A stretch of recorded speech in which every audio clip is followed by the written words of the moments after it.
Let's move into the next thing. This is a power trend. This is on page 100. It's when you're going to be more aggressive. So we got a lot of the questions earlier about margin.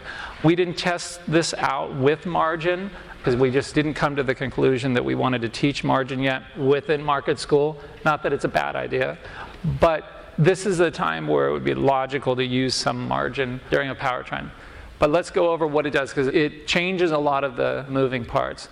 What turns it on? The 21-day moving average is above the 50-day average for at least 5 consecutive days without having an S9. So remember, the S9 was a break below the 50-day that wasn't a shakeout. You have to have 5 days of that 21-day being above your 50 without having an S9. Then the index has to close up or flat on the day. When we were doing some testing of the power trend early on, a lot of these things are longer term items, and the power trend would turn on a down day, and it just didn't make sense to have something that's more aggressive happen on a down day, so we put that in there to be in line with the way Bill trades. The 50-day moving average is in an uptrend for at least 1 day. We talked about how Charles did a lot of study work on the 50-day moving average being an uptrend and how significant it is. And then the index low has been above the 21-day moving average for 10 consecutive days. So the index low has to be living above that 21-day moving average. So very simple things, but when they're all happen at the same time, the power trend turns on, and it does a few different things. First thing is it has an override switch on the buy switch. So the buy switch, once it's on, it's going to remain on while the power trend is on, and that allows you to act on buy signals no matter what. So if you have a lot of distribution pushing you out of the market, as long as this power trend is on, you can still act on any buy signals. The buy count can now go up to a +7. And our exposure is still 100%, but what this does is it gives us a buffer of a 6 and a 7. Let's say we have had 5 buy signals, we're at a +5. Now we have an accumulation day and another accumulation day. Normally, we wouldn't be considering those, but when the power trend is on, we're going to consider those and count up to 6 and then to 7. And what it does is allow negative signals to not be acted on. So you could be in this powerful move, you get some distribution, and you're disregarding it because it just goes from a 7 down to a 6 and a 6 down to a 5 before you have to take any action. Don't act on anything higher than a +5. This rule was created to provide the buffer to keep you invested significantly or during a significant uptrend. So we're going to start counting additional buy signals from the point that the power trend turns on. So we're not going to go back and retroactively look at those buy signals. It's once you have enough evidence that the power trend goes on, then we're going to go ahead and start counting beyond 5.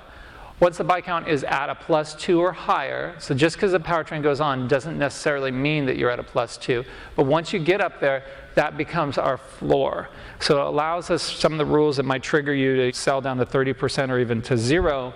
This floor of +2 or 55% is in. And this really goes along with how Bill has talked to both of us over the more recent years. Is he doesn't like us backing all the way out to cash unless it's really evident or really early on a follow-through attempt. He said various percentages at different times, but it's pretty much in that area of the +2 or 55%.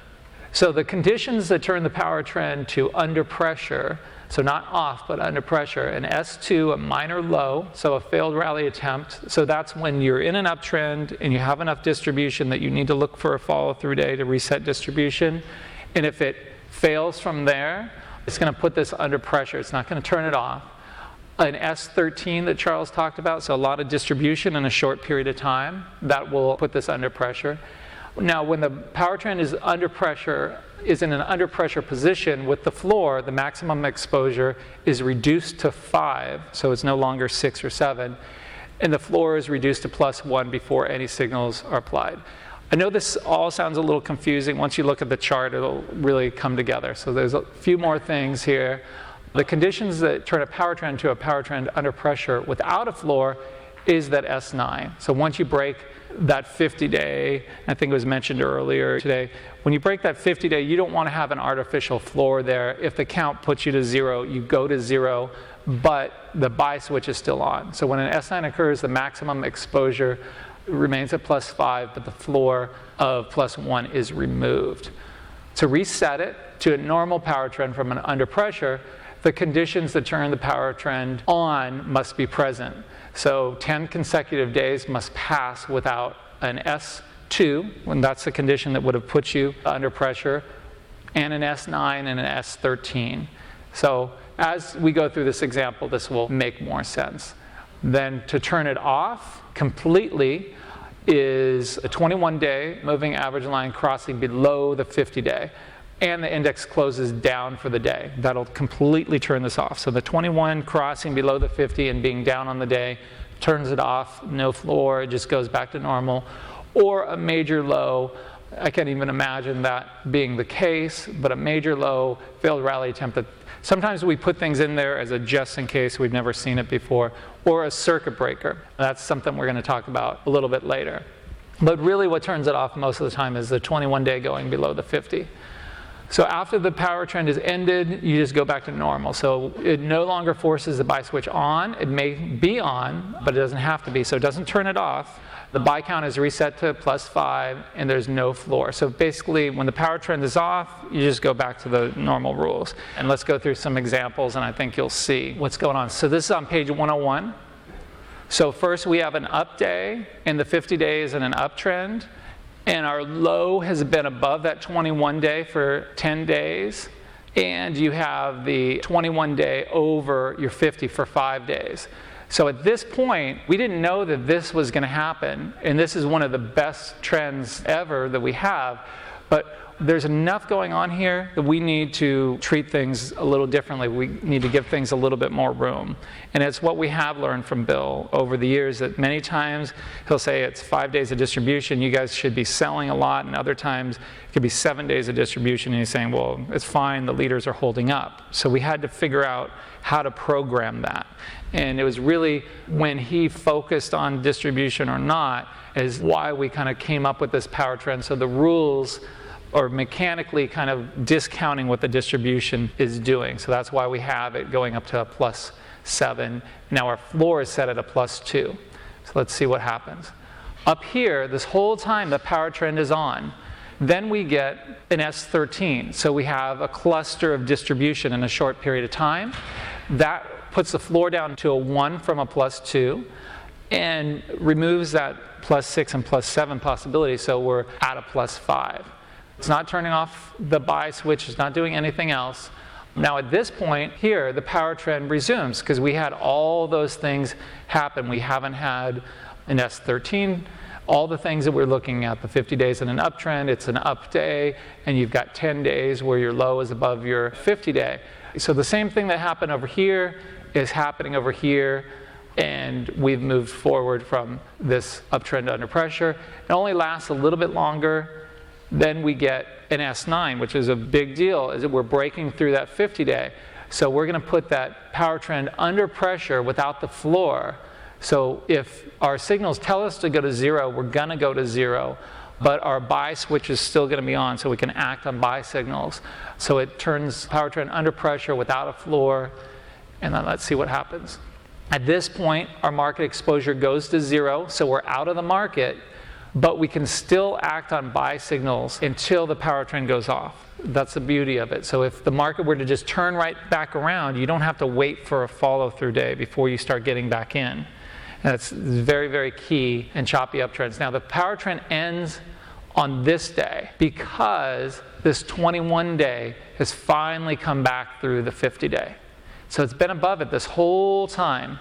And so that's what we were recognizing early on, that this might happen. It doesn't happen like this all the time, but this might happen, so we're going to be more generous and staying in the market deeper.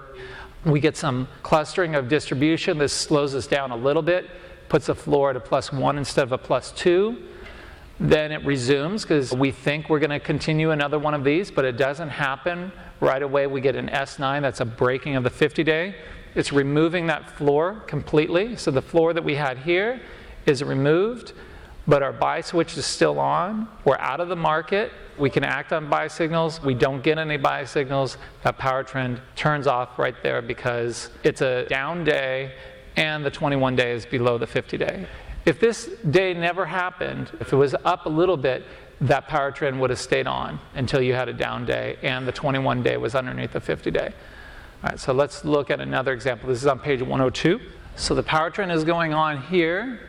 We have all the same things that it triggered before, the 50 days in an uptrend. You have an up day, you have 10 days where your low has been above your 21 day, and you have 5 days where your 21 day has been above your 50. Now it doesn't end up being as long as the other one. The power trend goes on, and then let's look at what happens. It goes on over here, then here we get a clustering of distribution. So instead of going up to a +7, we can now only go up to a +5, but we're going to keep a floor of 1 instead of 2. So your floor is 30% instead of 55%. Then at this point, we break the 50-day, so we get an S9. Our floor is removed, but our buy switch is still on. But then eventually, it tries to bounce, can't hold, and then when it breaks here, the power trend is over because that green line has finally gone through the red line and you're down on the day. So we're no longer in a power trend at that point. Let's look at another one. This is a really, really long one on page 103. So we had all those 4 conditions over here, and it stayed on the whole time. So this entire run was going on, and look at that, and then it finally ends right there. So here it goes under pressure without a floor because we have an S9. If we would have had a cluster up here or an S2 from a minor low, it would have gone to a floor of a +1. But whenever you're under pressure, the +6 and +7 is removed. So you go to a maximum of +5. And then if any sell signals that are triggered that day, you act from a 5 instead of a 6 or a 7.